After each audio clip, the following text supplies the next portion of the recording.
Okay, so we're going to go into the Maya API. The easiest way to get to the Maya API is to go to the help, and you can do that in, I think, in any of the help menus. But certainly you can do it in the script editor help menu, or you can do it from the main help menu. And the one I'm going to direct you to is the MEL command reference. If you're a Python programmer, then you could use the Python command reference. It takes a little bit more work. You could also, if you wanted to know how to manipulate nodes better, maybe we'll get into this, but you have the node and attribute reference. Okay, but first thing we're going to do is the MEL command reference. So if I click on that, it's going to open up the MEL command reference in your web browser. And this is a list of all the MEL commands, well, almost all of them, in Maya. They've chosen to hide a few from us, which I don't think was very nice, but they did it. So this is a list of all the different MEL commands in Maya, and we can search through them by their alphabetical order, or we can look through them based off what we're trying to do. So if we're trying to model stuff, we can click on this modeling menu and give it, I thought I clicked it, yeah. Okay, and then it'll bring us all the different modeling MEL commands. Or I can click on just polygons, and it's going to show me, going to direct me to the polygon section. Now I'm going to go to the select menu, the selection-based MEL commands, and I'm going to click on the select MEL command. Okay, now what this does is this brings me to the selection MEL command. And the most important part of understanding how to use this is it's long and wordy, right? That's kind of scary looking.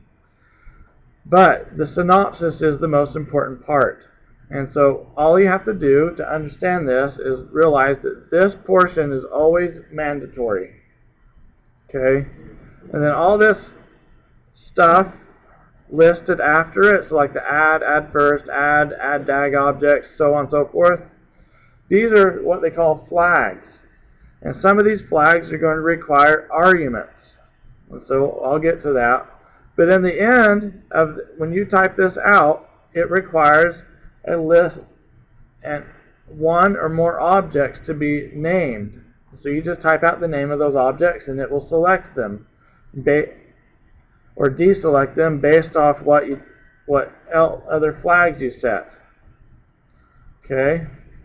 And if you're wondering what it means to select all, then you can click on all and it will take you down here to the all command, and it says indicates that all deletable root level DAG objects and all deletable non-DAG dependency nodes should be selected. Okay, well that's long and wordy, so if you don't fully understand something, then you can just use it and see what it does. Running a MEL script is undoable, so you can just press Control Z or Z and it will undo whatever it is you did. Okay, so don't let that be too terrifying. And also what's handy is these examples. Most of the MEL commands will have listed below them examples of how to use them. Okay, now you'll notice that there's this sphere -n sphere 1. Well, what does -n mean? We didn't see that up here. Okay, well what that means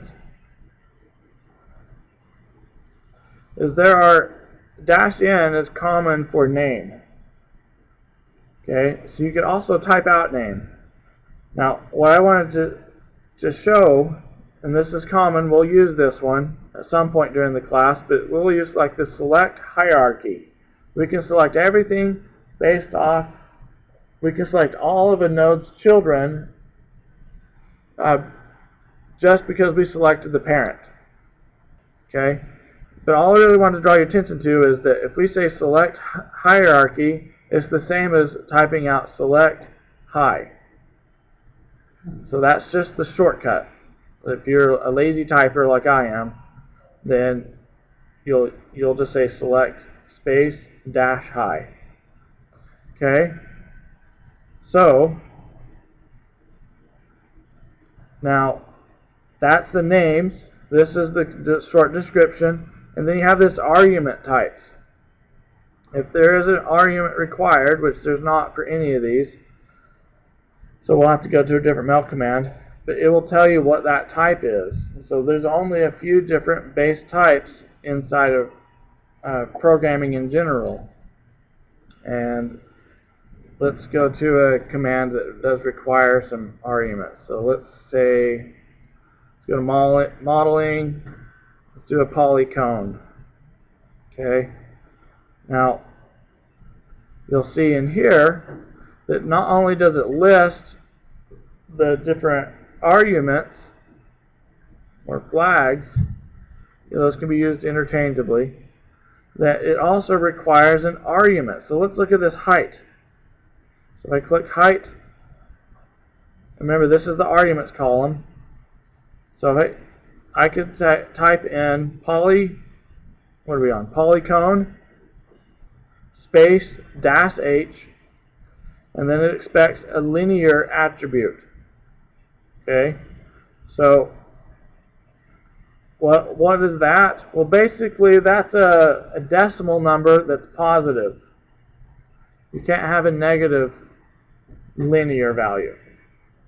Okay, so and it says the default is set to 0, and you can query it. Now you'll see the properties over here means that you can create. You can just hover over these and it will tell you what they mean. It means with this, and all it means is if you use this mel command, so polycone, along with this flag, then you can use it when you're creating a new object, when you're querying what an object is. So if you want to know the height of a polycone that has already been created, then you can use this axes in a query command. Or you can edit a polycone that already exists. And that's what these properties mean. So if I were to scroll down, we'll see there's actually one that it's not showing us. So none of these have this M flag, meaning the flag can be used more than once in a command. So sometimes, M stands for multiple. So sometimes I could, on some objects, I could throw the same flag multiple times in a single mel command. Okay, so this will be fun to look around in, and in our next tutorial, we'll get to the actually using one. But again, remember at the bottom, you almost always have a mel example.